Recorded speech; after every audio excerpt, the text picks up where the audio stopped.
Ice Age. Hello, welcome to What the Flick, where we are all Gleeks here today. It's an exciting day. Which one's your favorite? Are you Team Blaine or Team Kurt?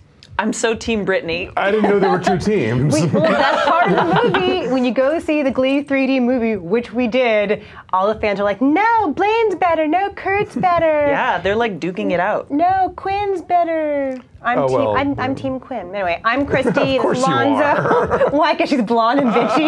Is that why? You said it, I not like me. the blonde bitch. I'm Christy. This is Alonzo, and we're so happy to have Gray Drake back visiting us today. Hooray, hooray! So we're going to talk about Glee since Alonzo is so pumped about Glee. We're going to let him describe it to you. The intricacies of the Glee movie. Please go ahead. So the Glee kids go on concert tour every summer, and this year they filmed it in 3D. Woo! And that's pretty much all you need to know.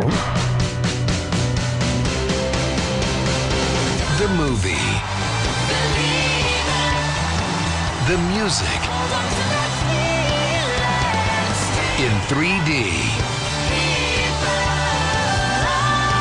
Glee, the 3D concert movie. Please, save your money. This thing sucks. So you saw a little snippet of Sue Sylvester there, which is really deceptive because Robbed. Yeah. Jane Lynch is nowhere to be found, which is one of my main problems with it, is that without the snark that she brings, like just the performances are so painfully earnest.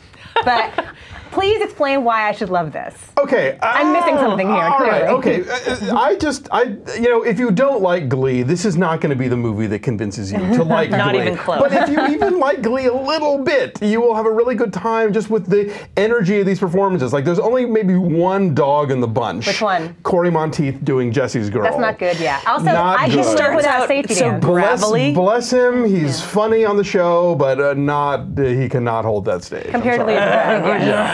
but the ladies Yeah, like it. The chicks dig him. Totally. Yeah, ladies love But you know, Corey. it's even though this is a completely like mass-produced, you know, loaf of Wonder Bread. Sometimes you just want Wonder Bread. You want Wonder Bread with, like, you know, store brand peanut butter and jelly on it, and that's what this is. Right. That's and right. it's fun. It's energetic. I think it uses the 3D really well, especially compared to like Step Up 3D, which I was not getting enough foot in my face. This movie gives you foot in your face. It didn't step up enough. Harry Shum Jr., Mike Chang is like dancing the shit out of this movie. Yeah. He and Heather Morris and Darren Criss are like the all-stars here. They really like knock it out of the park. Amber Riley doing Aretha Franklin, Ain't No Way. Unbelievable. Yeah. Did you feel like it was maybe possible that Heather Morris, while she was doing her slave number in her bra and panties, was lip syncing? Oh, I think there's a just lot saying. of They're lip all syncing going on, lip-syncing. It's too especially perfect, the dancing ones, because they're 'Cause they're really energetic in the rocking it. dancing, and it's hard to not be when you're dancing, even when you're a trained dancer, unless you're like some super Broadway vet. Like it's really hard to do both those things at the same time. Well, so yeah, there's a lot of lip syncing and there's a lot of auto tuning. So They're like- you have to go in being ready to forgive that. They're for like sure. popping around the stage like they've done a lot of meth in this. It's amazing. They're just boing everywhere. Now, the one thing I disagree with you on is the good use of 3D, because I felt like this was so pointless in 3D, just like every other concert movie.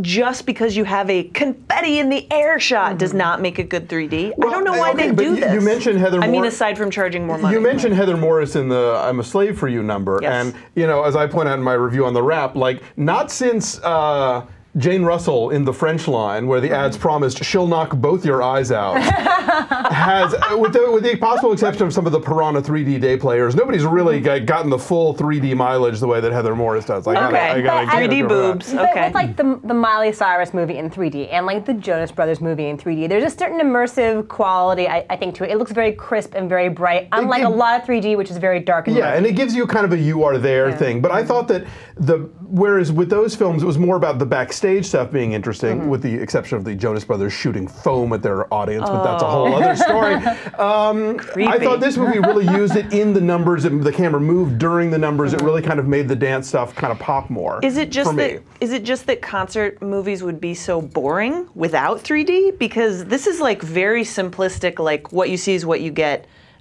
It's a song and it's candy coated laser show. It's like, woo!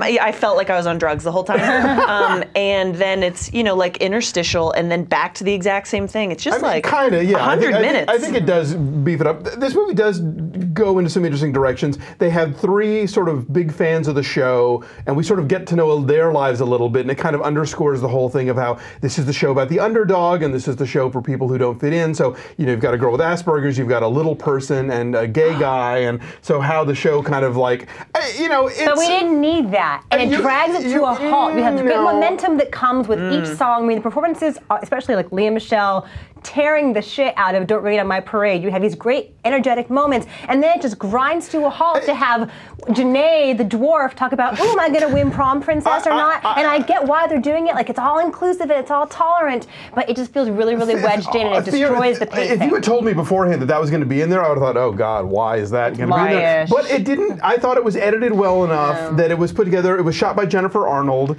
who is a really good documentarian. She did A Small Act and American Mullet, which if you haven't seen it, you should check it out. Sold. And I think they weave it in nicely. They don't linger on it too long because they know you're really dying to get back to the music. They keep going back to it. It's so repetitive. Like, I don't want to hear about the guy. He's gay. He's out. He likes himself now. Hooray! I'm happy for him. That's wonderful. I don't need to hear from him 18 times. The one thing that I was really excited about that I thought was totally worth grinding it to a halt was the mini warbler. The teeny tiny baby. He's adorable. He's adorable. Great. And the other thing that I thought, what I found strange in the movie is that the Glee cast backstage is in character. They're in character the whole time, right? That's weird. They're one-upping each other in a catty way. When they talk to the camera, they're in character, which is bizarre. Anyway, so that was kind of weird. I did there's a special guest star that we will not spoil, who is awesome and a lot of fun and is doing one of the greatest career rehabs ever, but that's another story.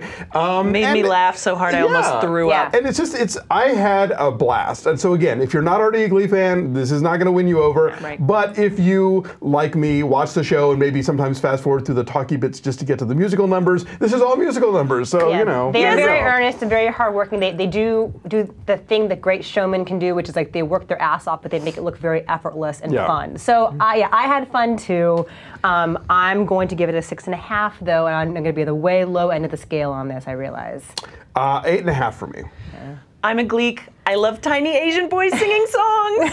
and doing all the choreography. He is very cute. He's amazing. He can sing all those songs and do the dances, and I said this, but I meant 9. Yes, they are good little mimics, the 4-year-olds. Okay, so our score is an 8, and it's pretty high on Rotten Tomatoes. If Matt Atcherdy were here, he would tell you. I think it's somewhere, in like the 80s? Really? Okay. Yeah, it's pretty high up there. Wow. So it was at 100 for a long time, but then the cynics came and destroyed that. So if you love Glee, go see it. Yeah. If you don't, something else, Go see anything else. Yeah, stay far away. Bye, thanks. Bye.